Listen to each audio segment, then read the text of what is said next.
Peter Pan and Wendy by James Matthew Barrie. Chapter 9. The Never-Bird. The last sound Peter heard before he was quite alone were the mermaids retiring one by one to their bedchambers under the sea. He was too far away to hear their doors shut, but every door in the coral caves where they live rings a tiny bell when it opens or closes, as in all the nicest houses on the mainland, and he heard the bells. Steadily the waters rose till they were nibbling at his feet, and to pass the time until they made their final gulp, he watched the only thing on the lagoon. He thought it was a piece of floating paper, perhaps part of a kite, and wondered idly how long it would take to drift ashore. Presently he noticed as an odd thing that it was undoubtedly out upon the lagoon with some definite purpose, for it was fighting the tide, sometimes winning, and when it won, Peter, always sympathetic to the weaker side, could not help clapping. It was such a gallant piece of paper. It was not really a piece of paper. It was the Never-Bird, making desperate efforts to reach Peter on the nest. But working her wings in a way she had learned since the nest fell into the water, she was able to some extent to guide her strange craft, but by the time Peter recognized her, she was very exhausted. She had come to save him, to give him her nest, though there were eggs in it. I rather wonder at the bird, for though he had been nice to her, he had also sometimes tormented her. I can only suppose that, like Mrs. Darling and the rest of them, she was melted because he had all his first teeth. She called out to him what she had come for, and he called out to her what she was doing there. But of course neither of them understood the other's language. In fanciful stories people can talk to their birds freely, and I wish for a moment I could pretend that this were such a story, and say that Peter replied intelligently to the Never-Bird. But truth is best, and I want to tell you only what really happened. Well, not only could they not understand each other, but they forgot their manners. "I want you to get into the nest," the bird called, speaking as slowly and distinctly as possible, "and then you can drift ashore. But I am too tired to bring it any nearer, so you must try to swim to it." "What are you quacking about?" Peter answered. "Why don't you let the nest drift as usual?" "I want you," the bird said, and repeated it all over. Then Peter tried, slow and distinct. "What are you quacking about?" And so on. The Never-Bird became irritated. They have very short tempers. "You dunder-headed little jay," she screamed. "Why don't you do as I tell you?" Peter felt she was calling him names, and at a venture he retorted hotly, "So are you." Then, rather curiously, they both snapped out the same remark, "Shut up, shut up." Nevertheless, the bird was determined to save him if she could, and by one last mighty effort she propelled the nest against the rock. Then she flew up, deserting her eggs, so as to make her meaning clear. Then at last he understood, and clutched the nest and waved his thanks to the bird as she fluttered overhead. It was not to receive his thanks, however, that she hung there in the sky. It was not even to watch him get into the nest. Was to see what he did with her eggs. There were 2 large white eggs, and Peter lifted them up and reflected. The bird covered her face with her wings so as not to see the last of them, but she could not help peeping between the feathers. I forget whether I have told you that there was a stave on the rock, driven into it by some buccaneers of long ago to mark the site of buried treasure.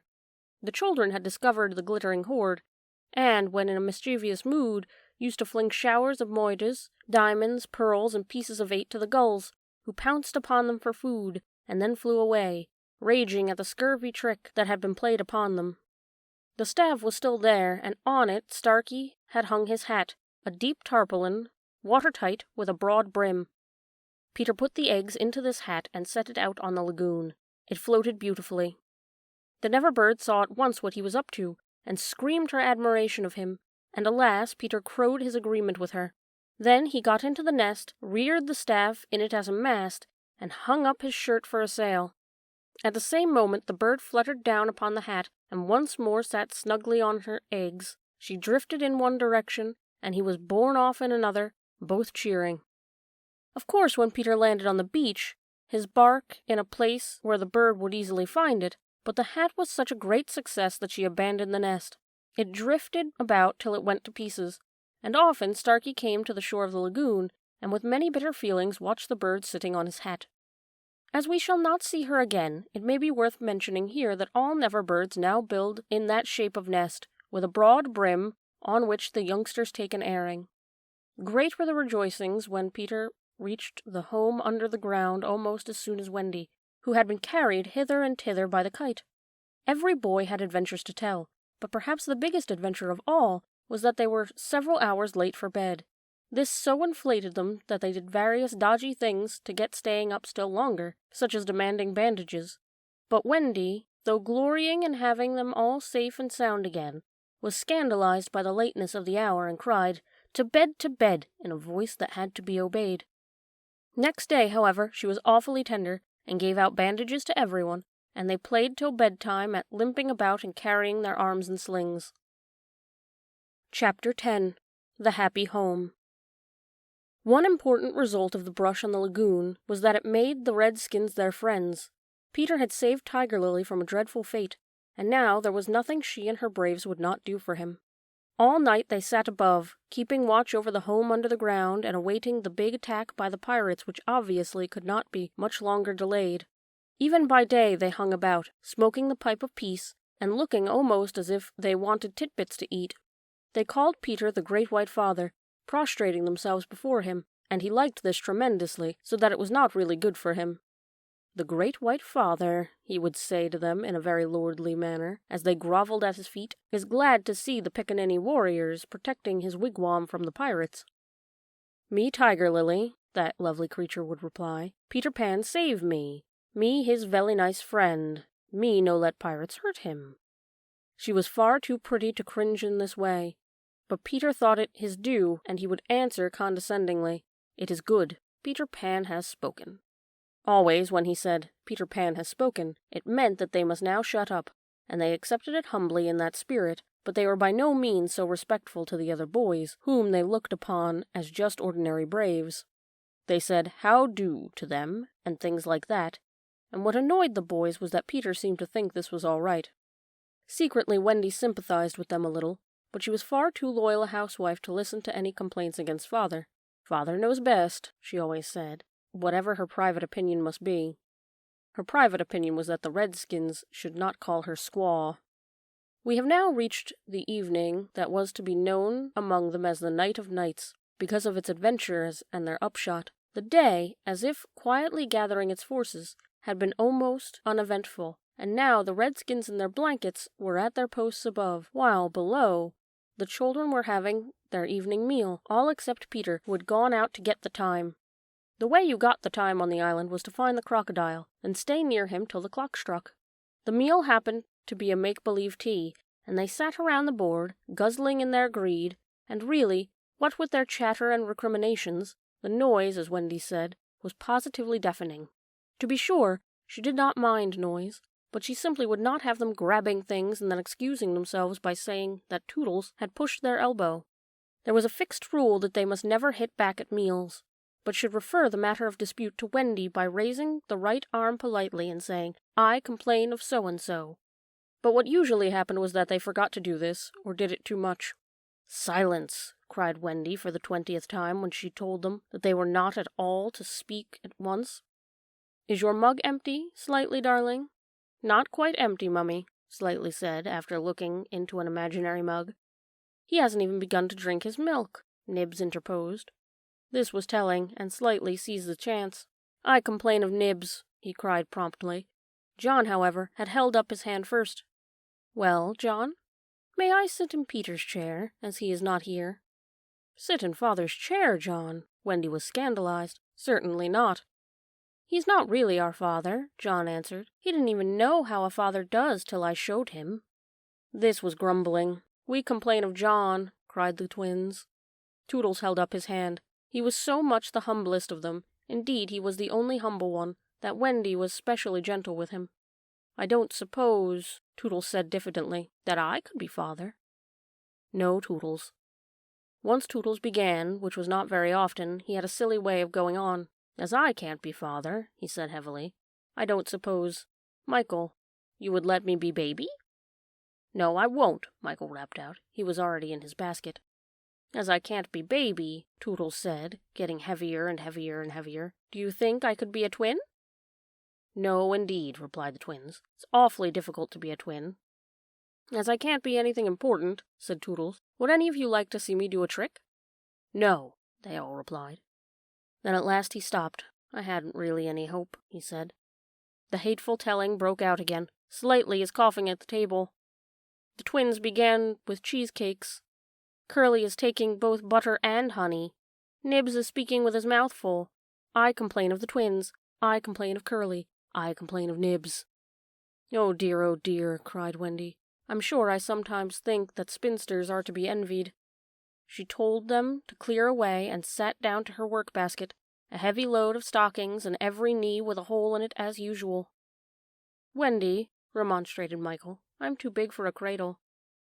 I must have somebody in a cradle, she said almost tartly, and you are the littlest. Cradle is such a nice homely thing to have about a house.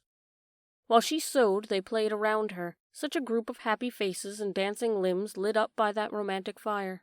It had become a very familiar scene, this, in the home under the ground, but we are looking on it for one last time. There was a step above, and Wendy, you may be sure, was the first to recognize it. Children, I hear your father's step. He likes you to meet him at the door. Above, the redskins crouched before Peter. Watch well, braves, I have spoken. And then, as so often before, the gay children dragged him from his tree, as so often before, but never again. He had brought nuts for the boys as well as the correct time for Wendy. Peter, you just spoil them, you know, Wendy simpered. Ah, old lady, said Peter, hanging up his gun. It was me told him mothers are called old lady, Michael whispered to Curly. I complain of Michael, said Curly instantly. The first twin came to Peter. Father, we want to dance. Dance away, my little man, said Peter, who was in high good humor. But we want you to dance. Peter was really the best dancer among them, but he pretended to be scandalized. Me, my old bones would rattle. And Mummy, too. What? Cried Wendy. The mother of such an armful dance. But on a Saturday night? Slightly insinuated. It was not really Saturday night, at least it may have been, for they had long lost count of the days. But always, if they wanted to do anything special, they said this was a Saturday night, and then they did it. Of course it is Saturday night, Peter, Wendy said, relenting. People of our figure, Wendy. But it is only among our own progeny. True, true. So they were told they could dance, but they must put on their nighties first. Ah, old lady, Peter said aside to Wendy, warming himself by the fire and looking down at her as she sat turning a heel. There is nothing more pleasant of an evening for you and me, when the day's toil is over, than to rest by the fire with the little ones near by. It is sweet, Peter, isn't it? Wendy said, frightfully gratified. Peter, I think Curly has your nose. Michael takes after you. She went to him and put her hand on his shoulder. Dear Peter, she said, with such a large family, of course, I have now passed my best, but you don't want to change me, do you? No, Wendy. Certainly he did not want to change, but he looked at her comfortably, blinking, you know, like one not sure whether he was awake or asleep. Peter, what is it? I was just thinking, he said a little scared. It is only make-believe, isn't it, that I am their father? Oh, yes, Wendy said primly. You see, he continued apologetically, it would make me seem so old to be their real father. But they are ours, Peter, yours and mine. But not really, Wendy? He asked anxiously. Not if you don't wish it, she replied, and she distinctly heard his sigh of relief. Peter, she asked, trying to speak firmly, what are your exact feelings to me? Those of a devoted son, Wendy. I thought so, she said, and went and sat by herself at the extreme end of the room. You are so queer, he said, frankly puzzled, and Tiger Lily is just the same. There is something she wants to be to me, but she says it is not my mother. No, indeed it is not, Wendy replied with frightful emphasis. Now we know why she was prejudiced against the redskins. Then what is it? It isn't for a lady to tell. Oh, very well, Peter said, a little nettled. Perhaps Tinker Bell will tell me. Oh, yes, Tinker Bell will tell you, Wendy retorted scornfully. She is an abandoned little creature. Here Tink, who was in her bedroom eavesdropping, squeaked out something impudent. She says she glories in being abandoned, Peter interpreted. He had a sudden idea. Perhaps Tink wants to be my mother. You silly ass, cried Tinker Bell in a passion. She had said it so often that Wendy needed no translation. I almost agree with her, Wendy snapped. Fancy Wendy snapping. But she had been much tried. and she little knew what was about to happen before the night was out. If she had known, she would not have snapped. None of them knew. Perhaps it was best not to know. Their ignorance gave them one more glad hour, and as it was to be the last hour on the island, let us rejoice that there are 60 glad minutes in it. They sang and danced in their nightgowns. Such a deliciously creepy song it was, in which they pretended to be frightened at their own shadows, little witting that so soon shadows should close in upon them, from whom they would shrink in real fear. So uproariously gay was the dance, and how they buffeted each other on the bed and out of it. It was a pillow fight rather than a dance, and when it was finished the pillows insisted on one bout more, like partners who know that they may never meet again. The stories they told before it was time for Wendy's good-night story even slightly tried to tell a story that night, but the beginning was so fearfully dull that it appalled not only the others but himself, and he said gloomily, "Yes, it is a dull beginning, I say. Let us pretend that it is the end." And then at last they all got into bed for Wendy's story, the story they loved best, the story Peter hated. Usually, when she began to tell this story, he left the room or put his hands over his ears, and possibly if he had done either of those things this time, they might all still be on the island. But tonight he remained on his stool, and we shall see what happened. Chapter 11. Wendy's Story. "Listen, then," said Wendy, settling down to her story, with Michael at her feet and 7 boys in the bed. "There was once a gentleman—" "I had rather he had been a lady," Curly said. "I wish he had been a white rat," said Nibs. "Quiet," their mother admonished them. "There was a lady also, and—" "Oh, Mummy," cried the first twin, "you mean that there is a lady also, don't you? She's not dead, is she?" "Oh, no." "I am awfully glad she isn't dead," said Tootles. "Are you glad, John?" "Of course I am. Are you glad, Nibs?" "Rather." "Are you glad, twins?" "We are glad." "Oh, dear," sighed Wendy. "Little less noise there," Peter called out, determined that she should have fair play, however beastly a story it might be in his opinion. "The gentleman's name," continued Wendy, "was Mr. Darling, and her name was Mrs. Darling." "I knew them," John said, to annoy the others. "I think I knew them," said Michael, rather doubtfully. "They were married, you know," explained Wendy. "And what do you think they had? White rats?" cried Nibs, inspired. "No." "It's awfully puzzling," said Tootles, who knew the story by heart. "Quiet, Tootles. They had 3 descendants." "What is descendants?" "Well, you are one, twin." "Did you hear that, John? I'm a descendant." "Descendants are only children," said John. Oh, dear, sighed Wendy. Now these 3 children had a faithful nurse called Nana, but Mr. Darling was angry with her and chained her up in the yard, and so all the children flew away. "It's an awfully good story," said Nibs. "They flew away," Wendy continued, "to the Neverland, where the lost children are." "I just thought they did," Curly broke in excitedly. "I don't know how it is, but I just thought they did." "Oh, Wendy," cried Tootles. "Was one of the lost children called Tootles?" "Yes, he was." "I'm in a story. Hooray! I'm in a story, Nibs."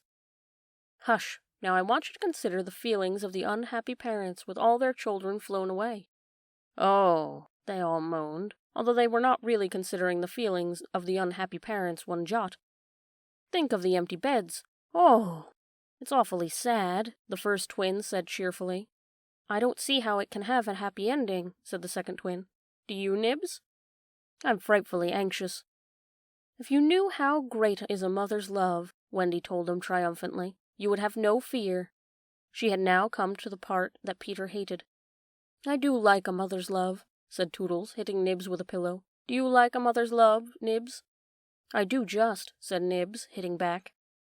"You see," Wendy said complacently, "our heroine knew that the mother would always leave the window open for her children to fly back by, so they stayed away for years and had a lovely time." "Did they ever go back?" "Let us now," said Wendy, bracing herself up for her finest effort, "take a peep into the future." And they all gave themselves the twist that makes the peeps into the future easier. Years have rolled by, and who is this elegant lady of uncertain age alighting at London Station? "Oh, Wendy, who is she?" cried Nibs, every bit as excited as if he didn't know. "Can it be? Yes? No? It is! The fair Wendy!"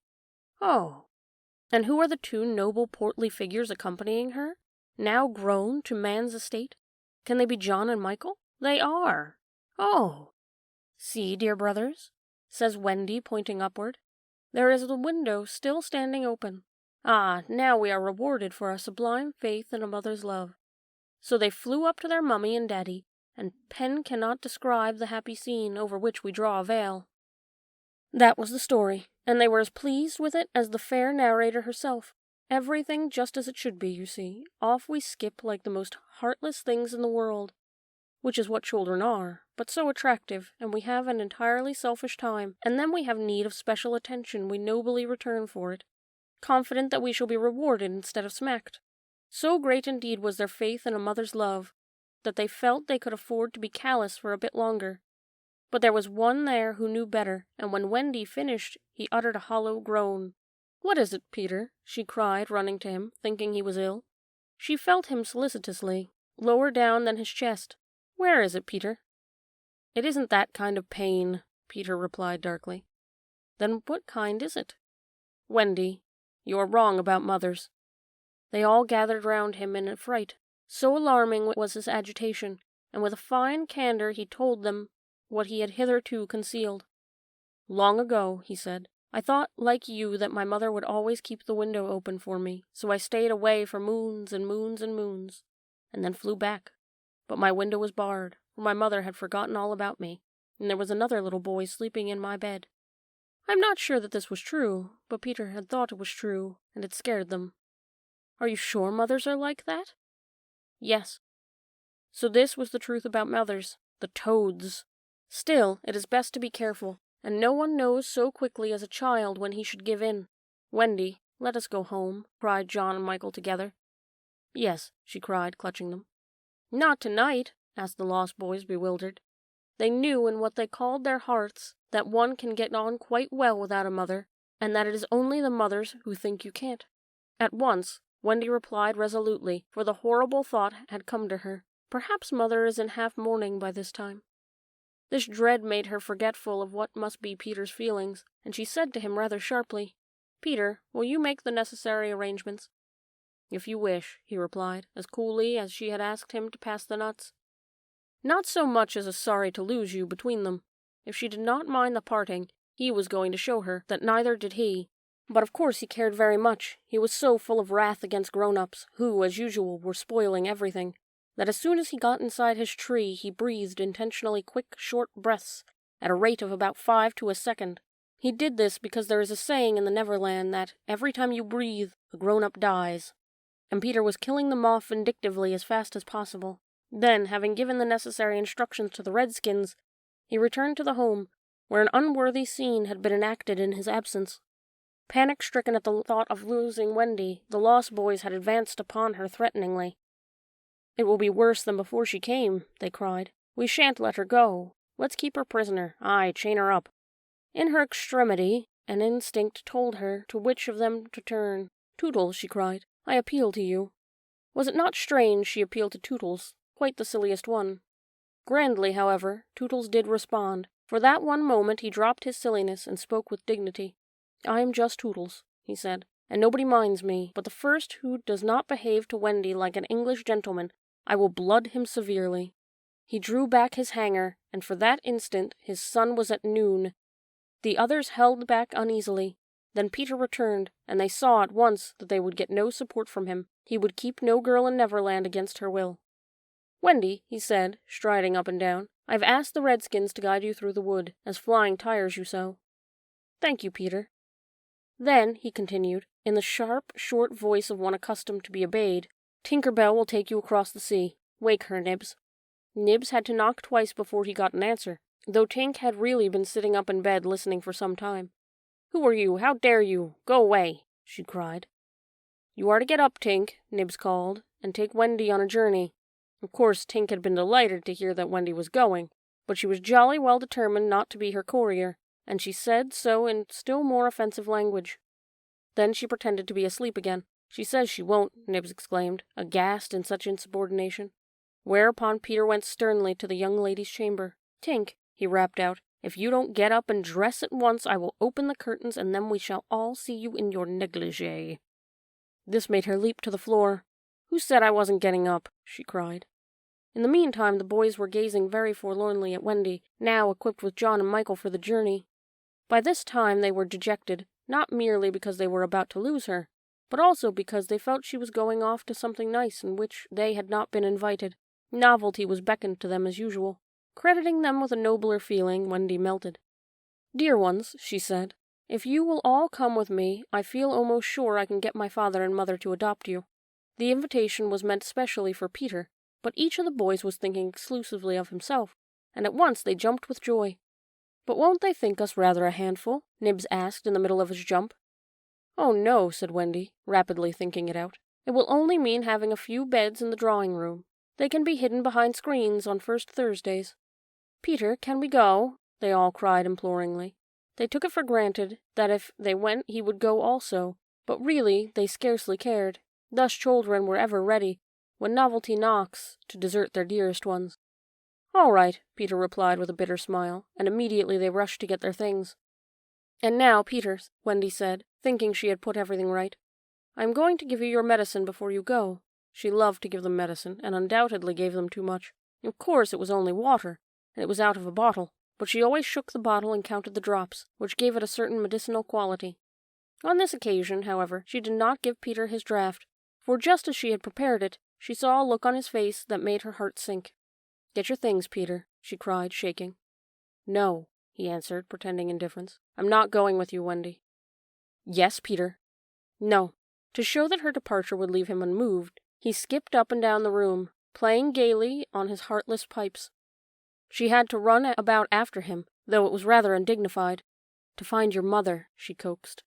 Now, if Peter had ever quite had a mother, he no longer missed her. He could do very well without one.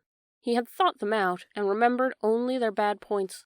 "No, no," he told Wendy decisively. "Perhaps she would say I was old, and I just want always to be a little boy and to have fun. But Peter, no." And so the others had to be told, "Peter isn't coming." "Peter isn't coming?" They gazed blankly at him, their sticks on their backs, and on each stick a bundle. Their first thought was that if Peter was not going, he had probably changed his mind about letting them go, but he was too proud for that. "If you find your mothers," he said darkly, "I hope you will like them." The awful cynicism of this made an uncomfortable impression, and most of them began to look rather doubtful. After all, their faces said, were they not noodles to want to go? "Now then," cried Peter, "no fuss, no blubbering, goodbye, Wendy." And he held out his hand cheerily, quite as if they must really go now, for he had something important to do. She had to take his hand, and there was no indication that he would prefer a thimble. "You will remember about changing your flannels, Peter?" she said, lingering over him. She was always so particular about their flannels. "Yes." "And you will take your medicine?" "Yes." That seemed to be everything, and an awkward pause followed. Peter, however, was not the kind that breaks down before any other people. "Are you ready, Tinker Bell?" he called out. "Aye, aye." "Then lead the way." Tink darted up the nearest tree, but no one followed her, for it was at this moment that the pirates made their dreadful attack upon the redskins. Above, where all had been so still, the air was rent with shrieks and the clashes of steel. Below, there was a dead silence. Mouths opened and remained open. Wendy fell on her knees, but her arms were extended towards Peter, all arms extended to him, as if suddenly blown in his direction. They were beseeching him mutely not to desert them. As for Peter, he seized his sword, the same he had thought he had slain Barbecue with, and the lust of battle was in his eye. Chapter 12. The Children are Carried Off. The pirate attack had been a complete surprise, a sure proof that the unscrupulous Hook had conducted it improperly, for to surprise redskins fairly is beyond the wit of the white man. By all the unwritten laws of savage warfare, it is always the redskin who attacks, and with the wiliness of his race, he does it just before dawn, at which time he knows the courage of the whites to be at its lowest ebb. The white men have in the meantime made a rude stockade of the summit of yonder undulating ground, at the foot of which a stream runs, for it is destruction to be too far from water. There they await the onslaught, the inexperienced ones clutching their revolvers and treading on twigs, but the old hands sleeping tranquilly until just before the dawn. Through the long black night, the savage scouts wriggle, snake-like, among the grass without stirring a blade. The brushwood closes behind them, as silently as sand into which a mole has dived. Not a sound is to be heard. save when they give vent to the wonderful imitation of the lonely call of a coyote. The cry is answered by other braves, and some of them do it even better than the coyotes, who are not very good at it.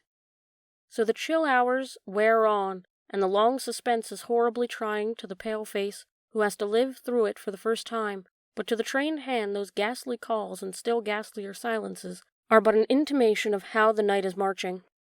That this was the usual procedure was so well known to Hook that in disregarding it he cannot be excused of the plea of ignorance. The pickaninnies, on their part, trusted implicitly to his honor, and their whole action of the night stands out in marked contrast to his. They left nothing undone that was consistent with the reputation of their tribe. With that alertness of the senses, which is at once the marvel and despair of civilized peoples, they knew that the pirates were on the island from the moment one of them trod on dry stick, and in an incredibly short space of time the coyote cries began. Every foot of ground between the spot where Hook had landed his forces and the home under the trees was stealthily examined by braves wearing their moccasins with the heels in front. They found only one hillock with a stream at its base, so that Hook had no choice. Here he must establish himself and wait for just until the dawn. Everything being thus mapped out with almost diabolical cunning, the main body of the redskins folded their blankets around them, and in the phlegmatic manner that is to them the pearl of manhood, squatted above the children's home, awaiting the cold moment when they should deal pale death, here dreaming, though wide awake, of the exquisite tortures to which they were to put him at break of day. Those confiding savages were found by the treacherous Hook. From the accounts afterwards supplied by such of the scouts as escaping the carnage, he did not seem even to have paused at the rising ground, though it is certain that in the grey light he must have seen it. No thought of waiting to be attacked appears from the first to the last have visited his subtle mind. He would not even hold off till the night had nearly spent. On he pounded with no policy but to fall to. What could the bewildering scouts do, masters as they were of every warlike artifice save this one, but trot helplessly after him, exposing themselves fatally to view, while they gave pathetic utterance to the coyote cry.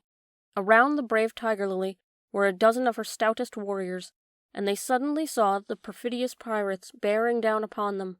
Fell from their eyes then the film through which they had looked at victory. No more would they torture at the stake. For them the happy hunting grounds was now. They knew it, but as their father's sons they acquitted themselves. Even then they had time to gather in a phalanx that would have been hard to break had they risen quickly, but this they were forbidden to do by the traditions of their race. It is written that the noble savage must never express surprise to the presence of the white. Thus terrible as the sudden appearance of the pirates must have been to them, they remained stationary for a moment, not a muscle moving, as if the foe had come by invitation. Then, indeed, the tradition gallantly upheld, they seized their weapons, and the air was torn with a war cry, but it was now too late. It is no part of ours to describe what a massacre rather than a fight. Thus perished many of the flower in the Pickaninny tribe. Not all unavenged did they die, for with Lean Wolf fell Alf Mason, to disturb the Spanish Main no more, and among others who bit the dust were Geo, Scory, Chaz, Turley, and the Elastian Fogarty. Turley fell to the tomahawk of the terrible panther, who had ultimately cut a way through the pirates with Tiger Lily and a small remnant of the tribe. To what extent Hook is to blame for his tactics on this occasion is for the historian to decide. Had he awaited on the rising ground to the proper hour, he and his men would probably have been butchered, and in judging him it is only fair to take this into account. What he should perhaps have done was to acquaint his opponents that he proposed to follow a new method. On the other hand, this, as destroying the element of surprise, would have made his strategy of no avail, so that the whole question is beset with difficulties. One cannot at least withhold a reluctant admiration for the wit that had conceived so bold a scheme, and fell genius with which it was carried out. What were his own feelings about himself at that triumphant moment? Fain would his dogs have known, as breathing heavily and wiping their cutlasses, they gathered at a discreet distance from his Hook, and squinted through their ferret eyes at this extraordinary man. Elation must have been in his heart, but his face did not reflect it. Ever a dark and solitary enigma, he stood aloof from his followers, in spirit as in substance. The night's work was not yet over, for it was not the redskins he had come out to destroy. They were but the bees to be smoked, so that he should get at the honey. It was Peter Pan he wanted. Peter Pan and Wendy and their band, but chiefly Pan. Peter Pan was such a small boy that one tends to wonder at the man's hatred of him. True, he had flung Hook's arm to the crocodile, but even this and the increased insecurity of life to which it led, owing to the crocodile's pertinacity, hardly account for a vindictiveness so relentless and malignant. The truth is that there was a something about Peter which goaded the pirate captain into frenzy. It was not his courage, it was not his engaging appearance, it was not— There is no beating around the bush, for we know quite well what it was, and have got to tell. It was Peter's cockiness. This had got on Hook's nerves, and it made his iron claw twitch, and at night it disturbed him like an insect. While Peter lived on, a tortured man felt that he was a lion in a cage into which a sparrow had come. The question now was how to get down the trees, or how to get his dogs down. He ran his greedy eyes over them, searching for the thinnest ones. They wriggled uncomfortably, for they knew he would not scruple to ram them down with poles. In the meantime, what of the boys? We have seen them at the first clang of the weapons, turned as it were into figures of stone, open-mouthed, all appealing with outstretched arms to Peter, and we return to them as their mouths close and their arms fall to their sides. The pandemonium above has ceased almost as suddenly as it arose, passed like a fierce gust of wind, but they know that in the passing it was determined their fate. Which side had won? The pirates, listening avidly at the mouths of the trees, heard the question put by every boy, and alas, they also heard Peter's answer. If the redskins have won, he said, they will beat the tom-tom. It is always their sign of victory. Now Smee had found the tom-tom, and was at that moment sitting on it. You will never hear the tom-tom again, he muttered, but inaudibly, of course, for strict silence he had been enjoined. To his amazement, Hook signed him to beat the tom-tom, and slowly there came to Smee an understanding of the dreadful wickedness of the order. Never, probably, had this simple man admired Hook so much. Twice Smee beat upon the instrument, and then stopped and listened gleefully. The tom-tom, the miscreants heard Peter cry. An Indian victory. The doomed children answered with a cheer that was music to the black hearts above, and almost immediately they repeated their goodbyes to Peter. This puzzled the pirates, but all their other feelings were swallowed by the base delight that the enemy were about to come up the trees. They smirked at each other and rubbed their hands. Rapidly and silently Hook gave his orders, and one man to each tree, and the others to arrange themselves in a line 2 yards apart. Chapter 13. Do you believe in fairies? The more quickly this horror is disposed of, the better. The first to emerge from the tree was Curly. He rose out of it into the arms of Chico, who flung him to Smee, who flung him to Starkey, who flung him to Bill-Jukes, who flung him to Noodler, and so he was tossed from one to another, till he fell at the feet of the black pirate. All the boys were plucked from their trees in a ruthless manner, and several of them were in the air at a time, like bales of goods flung from hand to hand. A different treatment was accorded to Wendy, who came last. With ironical politeness, Hook raised his hat to her, and, offering her his arm, escorted her to the spot where the others were being gagged. He did it with such an air, he was so frightfully distinguished, that she was too fascinated to cry out. She was only a little girl. Perhaps it is telltale to divulge that for a moment Hook entranced her, and we tell on her only because her slip led to strange results. Had she haughtily unhanded him, and we should have loved to write it of her, she would have been hurled through the air like the others, and then Hook would probably not have been present at the tying of the children. And had he not been at the tying, he would not have discovered Slightly's secret, and without the secret he could not presently have made his foul attempt on Peter's life. They were tied to prevent the flying away, doubled up with their knees close to their ears, and for the trussing of them the black pirate had cut a rope into 9 equal pieces. All went well until Slightly's turn came, when he had found to be like one of those irritating parcels that use up all the string in going around and leave no tags in which to tie the knot. The pirates kicked him in their rage, just as you would kick the parcel, though in fairness you should kick the string. And strange to say, it was Hook who told them to belay their violence. His lip was curled with malicious triumph, while his dogs were merely sweating because every time they tried to pack their unhappy lad tight in one part, he bulged out in another. Hook's mastermind had gone far beneath Slightly's surface, probing not for efforts but for causes, and his exultation showed that he had found them. Slightly, white to the gills, knew that Hook had surprised his secret, which was not that no boy so blown out could use a tree wherein the average man need stick. Poor Slightly, most wretched of all the children now, for he was in a panic about Peter, bitterly regretted what he had done. Madly addicted to the drinking of water when he was hot, he had swelled in consequence to his present girth, and instead of reducing himself to fit his tree, he had, unknown to the others, whittled his tree to make it fit him. Sufficient of this, Hook guessed to persuade him that Peter at last lay at his mercy, but no word of the dark design that now formed in the subterranean caverns of his mind crossed his lips. He merely signed that the captives were to be conveyed to the ship, and that he would be alone. How to convey them, hunched up in their tight ropes? They might indeed be rolled downhill like barrels, but most of the way through the morass. Again, Hook's genius surmounted difficulties. He indicated that the little house must be used as a conveyance. Children were flung into it, 4 stout pirates raised it on their shoulders, and others fell in behind, and singing the hateful pirate chorus, the strange percussion set off through the wood. I don't know whether any of the children were crying. If so, the singing drowned the sound.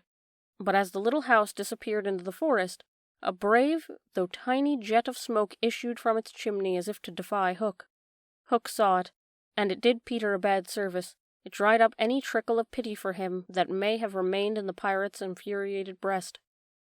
The first thing he did on finding himself alone in the fast-falling night was to tiptoe to Slightly's tree, and make sure that it provided him with a passage. Then, for long he remained brooding, his hat of ill omen on the sward, so that any gentle breeze which had arisen might play refreshingly through his hair. Dark as were his thoughts, his blue eyes were as soft as the periwinkle. Intently he listened for any sound from the netherworld, but all was as silent as above. The house under the ground seemed to be but one more empty tenement in the void. Was that boy asleep, or did he stand waiting at the foot of Slightly's tree, with his dagger in his hand? There was no way of knowing, save by going down. Hook let his cloak slip softly to the ground, and then biting his lips, till a lewd blood stood on them, he stepped into the tree. He was a brave man, but for a moment he had to stop there to wipe his brow, which was dripping like a candle. Then silently he let himself go into the unknown. He arrived unmolested at the foot of the shaft, and stood still again, biting at his breath, which had almost left him. As his eyes became accustomed to the dim light, various objects in the home under the trees took shape, but the only one on which his greedy gaze rested, long sought for and found at last, was the great bed. On the bed lay Peter fast asleep. Unaware of the tragedy being enacted above, Peter had continued, for a little time after the children left, play gaily on his pipes, no doubt rather a forlorn attempt to prove to himself that he did not care. Then he decided not to take his medicine, so as to grieve Wendy.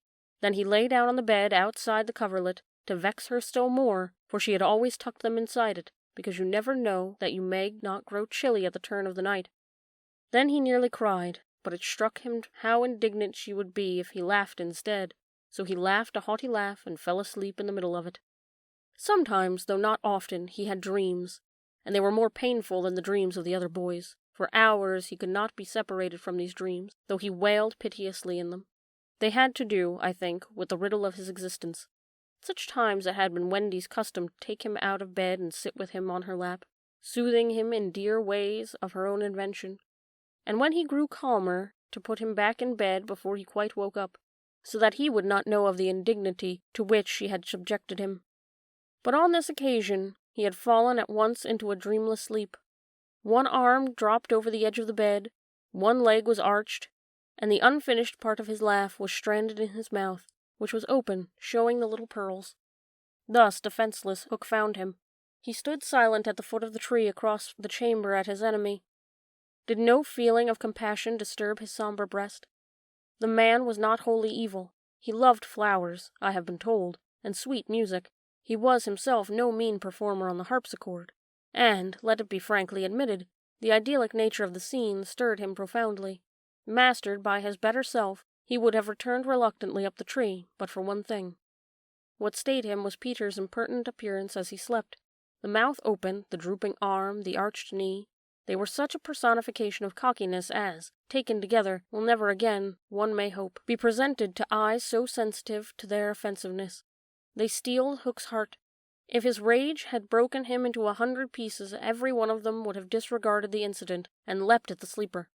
Though a light from one lamp shone dimly on the bed, he stood in darkness himself, and at the first stealthy step forward he discovered an obstacle, the door at Slightly's tree. It did not entirely fill the aperture, and he had been looking over it. Feeling for the catch, he found to his fury that it was low down, beyond his reach. To his disordered brain, it seemed then that the irritating quality in Peter's face and figure visibly increased, and he rattled the door and flung himself against it. Was his enemy to escape him after all? But what was that? The red in his eye had caught sight of Peter's medicine standing on the ledge within easy reach. He fathomed what it was straight away, and immediately knew that the sleeper was in his power. Lest he should be taken alive, Hook always carried about his person a dreadful drug, blended by himself of all the death-dealing rings that had come into his possession. These he had boiled down into a yellow liquid quite unknown to science, which was probably the most virulent poison in existence. 5 drops of this he now added to Peter's cup. His hand shook, but it was in exultation rather than in shame. As he did it, he avoided glancing at the sleeper, but not lest pity should unnerve him, merely to avoid spilling. Then one long gloating look he cast upon his victim, and, turning, wormed his way with difficulty up the tree. As he emerged at the top, he looked at the very spirit of evil breaking from its hole. Donning his hat at its most rakish angle, he wound his cloak around him, holding one end in front of him as if to conceal his person from the night, of which it was the blackest part, and muttering strangely to himself, stole away through the trees. Peter slept on. The light guttered and went out, leaving the tenement in darkness, but still he slept. It must have been not less than 10 o'clock by the crocodile, when he suddenly sat up in bed, wakened by he knew not what. It was a soft, cautious tapping on the door of his tree. Soft and cautious, but in that stillness it was sinister. Peter felt for his dagger till his hand gripped it. Then he spoke. "Who is that?" For long there was no answer. Then again the knock. "Who are you?" No answer. He was thrilled. He loved being thrilled. In 2 strides he reached the door. Unlike Slightly's door, it filled the aperture, so that he could not see beyond it. Nor could the one knocking see him. "I won't open unless you speak," Peter cried.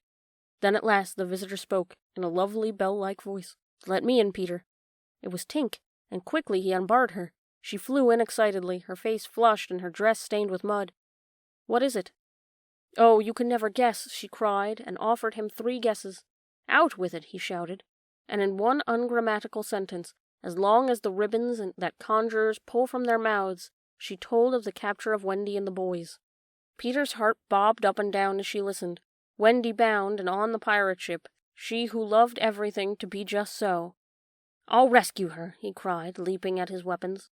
As he leapt he thought of something he could do to please her. He could take his medicine. His hand closed on the fatal draught. "No," shrieked Tinker Bell, who had heard Hook mutter about his deed as he sped through the forest. "Why not? It is poisoned." "Poisoned? Who could have poisoned it?" "Hook." "Don't be silly. How could Hook have got down here?" Alas, Tinker Bell could not explain this, for even she did not know the dark secret of Slightly's tree. Nevertheless, Hook's words had left no room for doubt. The cup was poisoned. "Besides," said Peter, quite believing himself, "I never fell asleep."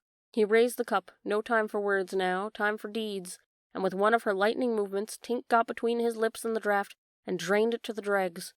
"Why, Tink, how dare you drink my medicine?" But she did not answer. She was already reeling in the air. "What is the matter with you?" cried Peter, suddenly afraid. "It was poisoned, Peter," she told him softly, "and now I am going to be dead." "Oh, Tink, did you drink it to save me?" "Yes." "But why, Tink?" Her wings would scarcely carry her now, but in reply she alighted on his shoulder and gave his nose a loving bite. She whispered in his ear, "You silly ass," and then, tottering to her chamber, lay down on the bed. His head almost filled the 4th wall of her room as she knelt near her in distress.